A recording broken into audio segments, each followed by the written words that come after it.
Hey pros, Crystal here from Elite Hair Care USA. So today we did a wash on my client. You guys have probably seen her in a ton of videos by now. I think Charlie can start watching better. But what we're doing, we did a wash on her today, and we're going to be adding some tracks to the front of her head, which is right in the crown area. But we are going to blend them with her hair that we highlighted a couple of weeks ago. She's already been washed and molded for her wash today. I used a little bit of our Moist Repair, and then I also used our Herbal Cleansing Shampoo for her first wash. We didn't do any color today, but we are going to add some color using extensions. So what I'm doing right now is just evening or taking the crimps out of the tracks, just like if you were to iron your clothes. It just makes it a smoother transition on the hair. It lays a lot better. And then for the crown of her head, I actually used a little bit of liquid cap. You took down just a little bit like that. So we use a little bit of liquid cap in this area to protect her hair that's already here. We're going to actually put the tracks directly over this, and then we'll blend her hair in with the tracks. And the reason why we did that is because we are doing this for fullness. There's nothing wrong with doing hairstyles like this, you guys, in moderation. She's been wearing her hair before. I am super, super duper proud of our client, okay? We have come a long way. And she's been comfortably wearing her hair, but she does things that makes it like, I want to do a change, I want something different. And she'll come with her ideas, and then we try to make them work, and we just figure it out. So adding the tracks is not going to hurt. This is all done in moderation, as I said before. And it's really, really simple. The good thing is her hair is in a very healthy state. While we do still want more density in the crown area, her hair is doing very, very well that we are able to highlight her. We've been able to add color. We still relax her, very seldom, like ever so often. And then today we're adding the tracks, but we're still protecting that area in the crown to make sure that we're not putting any added tension on her hair. That's another reason why I decided to do the entire area rather than in between her hair. And you also have to know your client. If your client perspires, if your client knows how to care for her hair or care for their hair, you want to make sure that when you do this, that you're giving them something that they can work with and not something that's going to be like a foreign language and take them out of their comfort zone. The good thing is, this style is actually in her comfort zone. This was our original style. This is the original, right? Basically. It was similar. Yeah, we would just put it in between her hair, but that didn't last very long. If I'm not mistaken, that did not last very long. So that was another reason why we decided to do it this way, and to also give that area a break. So like I said, nothing is wrong with doing this in moderation. There's nothing wrong with doing it in moderation. Now, would I say to do this every single time you go to the salon? No. But you can do it on special occasions. You can do it like once or twice every 6 to 8 weeks. Switch it up. Give your hair the opportunity to breathe, to take a break from combing it all the time. That is what I mean. I'm not against weaving. I'm not against braids. I'm not against wig wearing. What I am against is abusing those types of things. So what I'm doing now is placing the tracks directly over the area that is already protected. So she has 2 layers of protection here, okay? So we're not just gluing the tracks right on top of her hair that we work so hard to make sure it stays. So what we're doing is we put 2 layers of protection in the area first, and then she dried under the dryer with the first layer, and then she went back under the dryer with the second layer. So now she has that 2 layers of protection, and then we are adding the extensions right over that. So with this, it doesn't require a stocking cap. It doesn't require any of that. And this hair color is pretty. I like this color on your shirt. It's pretty. Very nice.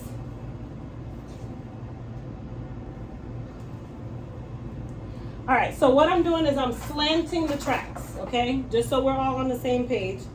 I'm putting the tracks at a slant because I'm bringing some of the weight over here, but not much. You still want it to appear as though it was her hair with a little bit of added oomph or emphasis, but you don't want to make it look super wiggy. So that's why you see me slanting the track. So it's kind of like a building block where it starts to just kind of cascade over the area, and it doesn't look like she has a lot of hair on her head. And remember, we still have to blend this with her hair.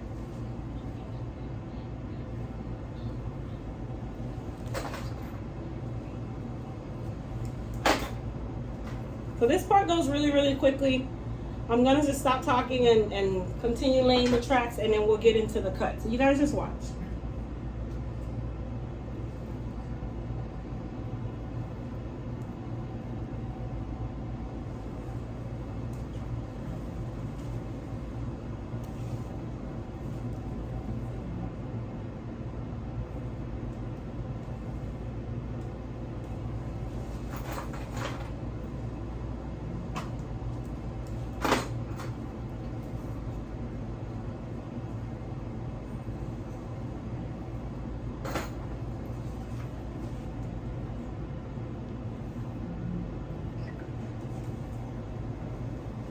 Okay, so now her tracks are laid in the crown. You guys can see the fullness here. I love this color. Oh my gosh, I think it's beautiful. I think we should do it for the first day. I think that's a good first day school stuff. Be excited as a kid. I'm about to do this, and I'm about to kill it. All right, so her hair up here in the crown falls about here. So what we're gonna do is I am going to add one more track in between her hair, just to kind of give me one more piece over here. So this is super easy. I'm gonna add one. This is gonna help with the transition, the blend. Chin down for me.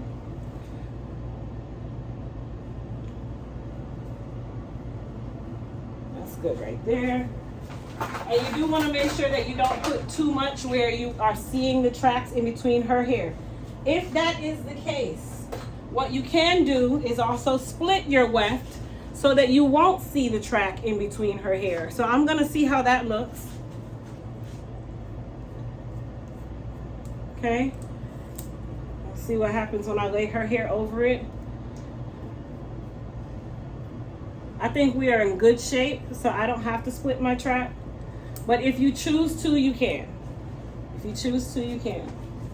So this piece is not going to go on her hair. It's going to go in between the parts. And this one will come out a lot easier than actually any of the other pieces. So that's not even a concern for me. So this way for me. So this is going to help with that transition between her hair and the extensions. Now you don't have to do this part, but you can.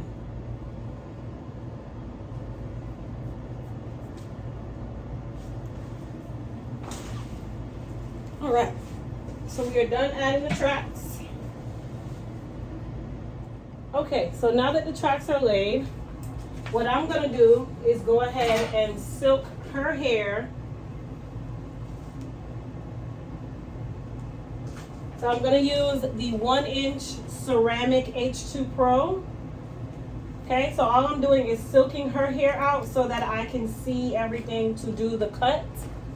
Very important that you don't skip this part because it'll make your job a lot harder than it needs to be.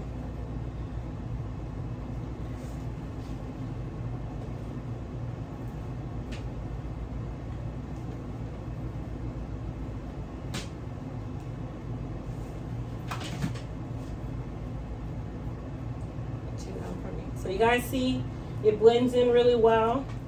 Now if you want to fill the area in for a little added density, I'm going to show you guys what you do. You take a little bit of your masket fibers and you sprinkle it right in that area, right above the track. And I think I'm going to use the black one actually.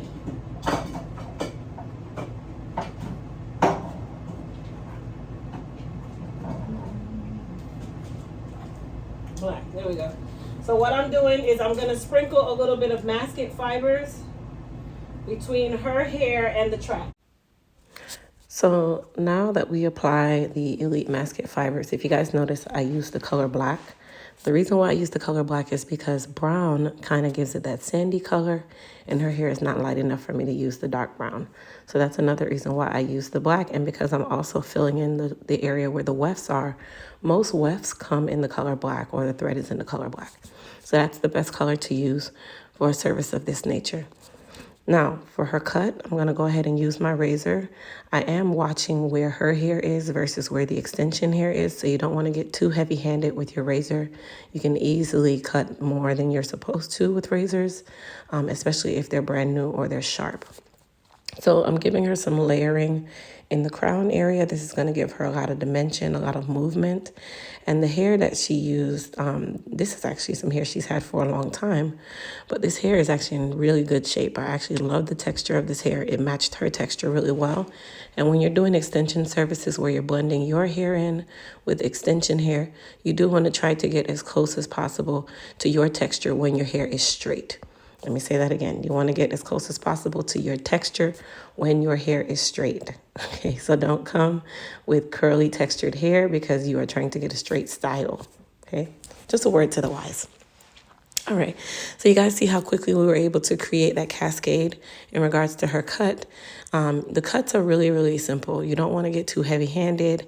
I try not to use my shears as much with styles like this because, of course, the natural hair blends really, really well. So if I go and give her blunt lines, it's going to just give a frame of a hard face, and you don't want to do that. Also, I'm just tapering the sides and the back of her hair. I'm not going to do too much cutting in the front unless I am going to take a little bit off the front, but that's just because I'm carving out her hairline. But I'm not going to give her any hard lines. You want this style to still be very soft. Blending is about softness. Blending is about taking out the harsh lines, and it's about framing the face without giving any, I use the word lines again. Let's just use that word again. But this client you guys have seen many, many times, and her hair has grown so well in the places where it should. Our goal now is to kind of get her to have a little more fullness in the crown, which is another reason why we chose to do this style, just to give her hair a break. This is another reason why I tell you guys, I'm not against you guys doing any weaves or braids or protective styles. Mainly, you just want to do it in moderation. So you're not going to say, oh, I'm never wearing a weave again, because you definitely can. But am I going to say to wear one every single day for the next 365 days a year in the year? No, I'm not. So moderation is definitely key when you're working with extensions, and especially if you're trying to grow your hair back. Charlotte is actually a faithful user of Elite Hair Care products. She's a faithful user of basically every product that I carry. And then she also comes into the salon at least 1 to 3 times a month, depending on her schedule. So her hair is done really well. We've actually cut her hair many times.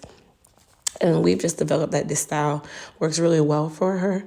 And she just wanted to add some oomph to her crown. So she already has highlights. And that's another reason why we added the extensions with color. But you can definitely add a little bit of color to enhance your look. Don't be afraid of color, you guys. And when I say color, I mean color extensions. And then Charlotte also has highlights in her hair, which that tells you that her hair is in a very healthy place.